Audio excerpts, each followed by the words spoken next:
Everyone, मेरा नाम है प्रदीपिका और आज आपके लिए मैं लेके आई हूँ एक नया चैप्टर और हमारे चैप्टर का नाम है motion in a straight line.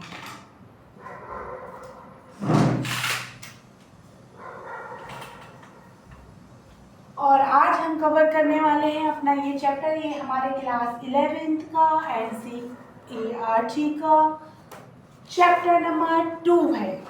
Okay, और हम NCERT से ही कवर करने वाले हैं। तो हम एक भी वर्ड NCERT का आपको, अगर आप मेरी पूरी सीरीज देखते हैं तो आपको पूरा पार्ट 1 एंड पार्ट 2 बहुत ही अच्छे से क्लियर होने वाला है।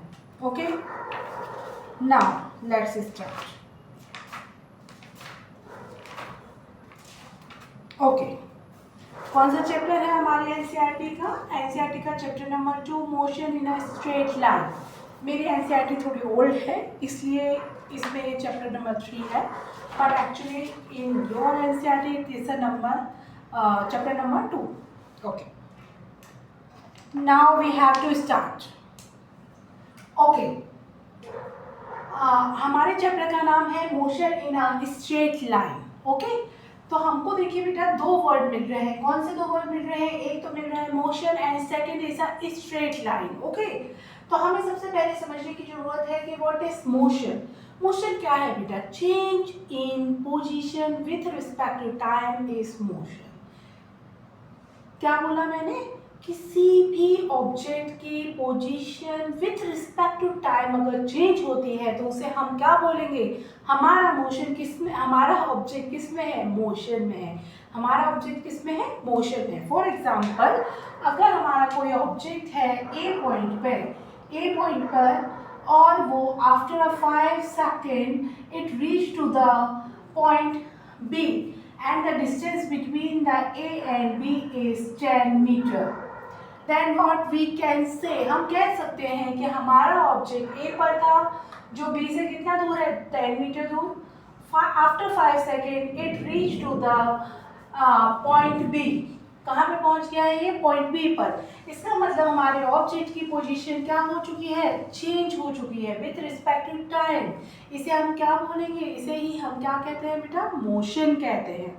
ओके ओके, नेक्स्ट है रेक्टिलिनियर। नो, हाँ, second word is a straight line. इसमें समझाने जैसा कुछ नहीं है। Next is a rectilinear motion. What is rectilinear motion बेटा? Motion in a straight line is known as a rectilinear motion. Straight line में जो मोशन होता है उसको ही हम क्या बोलते हैं? रेक्टिलिनियर मोशन कहते हैं। Next word is a kinematic. आपके NCERT में नेक्स्ट वर्ड है इम्पोर्टेंट, काइनेमैटिक। क्या है काइनेमैटिक बेटा? Kinematic is a branch of science that deal with the moving object. Okay, kinematic क्या है? काइनेमैटिक हमारे साइंस की वो ब्रांच है जहाँ हम उन सारी चीज़ों को पढ़ते हैं जिसमें हमारा ऑब्जेक्ट क्या है? मोशन में है। जिसमें भी हमारा ऑब्जेक्ट क्या है? मोशन में है। तो वो जितना भी स्टडी होगा, रिसर्च होगा, जो भी हमारे मूविंग ऑब्जेक्ट की स्टडी होगी, रिसर्च होगी, या जो भी हम उसकी बात करते हैं, वो सब किस में आता है? वो आता है काइनेमैटिक्स में। वो कहाँ आता है? काइनेमैटिक्स में आता है। ओके, तो ये दो वर्ड आपको क्लियर हो चुके होंगे। Next word is a position. What is position? देखिए भाई, पोजीशन क्या है बेटा? जैसे कि फॉर एग्जांपल हमारे ए की पोजीशन क्या है? It is to the left of the B. कितना लेफ्ट? 10 metre left. कितना left? 10 metre left to the B. A is a 10 metre left to the B. तो इस तरह से अगर हम देखें कि हमारे ए की पोजीशन क्या है relatively, B 10 metre in the left. Okay, तो हमारे को हम साइंस में किस तरह से पोजीशन को देखते हैं बेटा? हमारे को अपने आपके NCERT में एक चीज़ दिया हुआ है। क्या दिया हुआ है? आ रेक्टेंगुलर कोऑर्डिनेशन सिस्टम। ठीक है, क्या होता है बेटा ये रेक्टेंगुलर कोऑर्डिनेशन सिस्टम? इसमें क्या होता है बेटा? हम 3 एक्सिस को लेते हैं। बेसिकली हमारे पास 3 डायरेक्शंस ही होती हैं। 3D में ही हम वर्क करते हैं। कौन कौन सी डायरेक्शन? छोटी क्लासेस में आप 2D में पढ़ रहे हैं, बड़ी क्लासेस में आप किसमें पढ़ेंगे? 3D में पढ़ेंगे। 3D मतलब 3 डायरेक्शन। कौन कौन सी 3 डायरेक्शंस होती है? दीज आर, इस तरह से आप देख सकते हैं। If we have two axis like that, ये एक दूसरे से क्या है? राइट एंगल पर है। और तीसरी हमारा तीसरा एक्सिस किधर होगा, इधर होगा। All are the right angle to each other. इस तरह के जो हमारा क्या होता है भाई, कोऑर्डिनेशन सिस्टम होता है, इसको ही क्या बोलते हैं, rectangular coordination system. For example आप ये देखिए कि हम यहाँ पे एक क्या बना रहे हैं, यहाँ पे हम एक क्यूब बना रहे हैं। हम यहाँ पे बना के आ रहे हैं बेटा, एक क्यूब बना रहे हैं। किस तरह से बना रहे हैं हम क्यूब को, इस तरह से बना रहे हैं। तो हम क्या देखते हैं, इसके किसी भी पॉइंट पर, इसके किसी भी पॉइंट पर जहाँ पे इसके तीनों एक्सिस मिल रहे हैं, या कहें कि तीन आर्म्स जहाँ पे मिल रहे हैं, इस पॉइंट को हम क्या बोलेंगे, ओरिजिन बोलेंगे। इस पॉइंट को हम क्या बोलेंगे, ओरिजिन बोलेंगे। और एक एक्सिस को एक्स, दूसरे एक्सिस को वाई, और तीसरे एक्सिस को हम किससे डिनोट करेंगे, जेड से डिनोट करेंगे। और ये तीनों एक्सिस क्या है, एक दूसरे से राइट एंगल पर है। किस तरह से हैं, इस तरह से है। ये तीनों एक्सिस एक दूसरे से इस तरह से राइट एंगल पर है। ओके, तो इसके क्या होता है कि या तो हमारा ऑब्जेक्ट मान लीजिए कहाँ पर है बेटा, हमारा ऑब्जेक्ट मान लीजिए ओ पर है, जहाँ पे भी ये तीनों एक्सिस मिलती है इसको हम क्या बोलते हैं, इसे हम ओरिजिन पॉइंट बोलते हैं। ओके, अच्छा, अगर मान लीजिए हमारा ऑब्जेक्ट यहाँ है और हमारा ऑब्जेक्ट यहाँ से कहाँ, इस साइड को इधर मूव कर रहा है, बी पॉइंट पर मूव कर गया, तो हम क्या बोलेंगे कि it's moves towards the B point on the X X. Axis direction में गया है, ये एक्स एक्सिस पे। तो क्या होता है बेटा, एक्चुअल में हम क्या बोलते हैं कि जैसे कि मान लीजिए हमारा ऑब्जेक्ट जब भी ये क्या हो गए, तीन कोऑर्डिनेट्स हो गए, क्या हो गए, तीन कोऑर्डिनेट्स हो गए हमारे।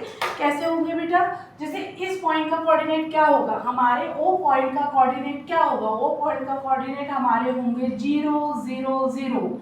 क्या मतलब है इस बात का, इस बात का मतलब है कि हमारे y एक्सिस की वैल्यू भी 0 है, इधर x एक्सिस की वैल्यू भी 0 है, और z एक्सिस की वैल्यू भी 0 है। ओके, अच्छा, फिर क्या होता है बेटा, जैसे मान लीजिए आपका ऑब्जेक्ट, आपकी कार है या ऑब्जेक्ट, कोई भी ऑब्जेक्ट है, आपका ऑब्जेक्ट यहाँ 0 से स्टार्ट किया और कहाँ चला गया, ये बी पॉइंट पे पहुंच गया। तो यहाँ क्या चेंजेस आए, इसके कोऑर्डिनेट चेंज हो गए। क्या चेंज हुए भाई, इसके कोऑर्डिनेट पहले 0 0 0 थे, अब इसके कोऑर्डिनेट क्या है, अब इसके कोऑर्डिनेट हो जाएंगे, मान लीजिए ये इसका वैल्यू 1 है, ये जो डिस्टेंस इसकी वैल्यू क्या है, 1 मीटर है। तो अब इसके कोऑर्डिनेट क्या हो जाएंगे, 1 मीटर इंटू 0 इंटू 0, मतलब 1 मीटर 0 0, मतलब कि x की वैल्यू तो क्या हो गई 1, लेकिन y और z की वैल्यू इस कोऑर्डिनेट पे भी क्या है, 0 0 है। ठीक है, तो हम क्या बोलते हैं बेटा, अगर 1 और मोर देन 1 कोऑर्डिनेट अगर चेंज हो रहा है किसी भी ऑब्जेक्ट का, तो वो क्या है, वो मोशन में विथ रिस्पेक्ट टू टाइम। ये आपको जरूर याद रखना है कि अगर आपके ऑब्जेक्ट के कोऑर्डिनेट्स चेंज हो रहे हैं विथ रिस्पेक्ट टू टाइम, तो वो क्या है, वो मोशन में है। कितने कोऑर्डिनेट चेंज हो रहे हैं, एटलीस्ट 1 और मोर देन 1। ठीक है ना, अगर मान लीजिए इसका कोई भी कोऑर्डिनेट चेंज नहीं हो रहा है, तो इसका क्या मतलब है कि हमारा ऑब्जेक्ट रेस्ट पर है। इसका मतलब ये है, अगर उसके कोऑर्डिनेट चेंज नहीं हो रहे हैं तो उसे हम क्या बोलते हैं, रेस्ट पर है।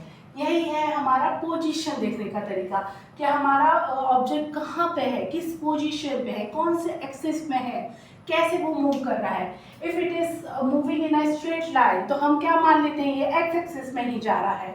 If it turn to this side, then what we will think, it is covered x axis from here to here, and then it covers from here to here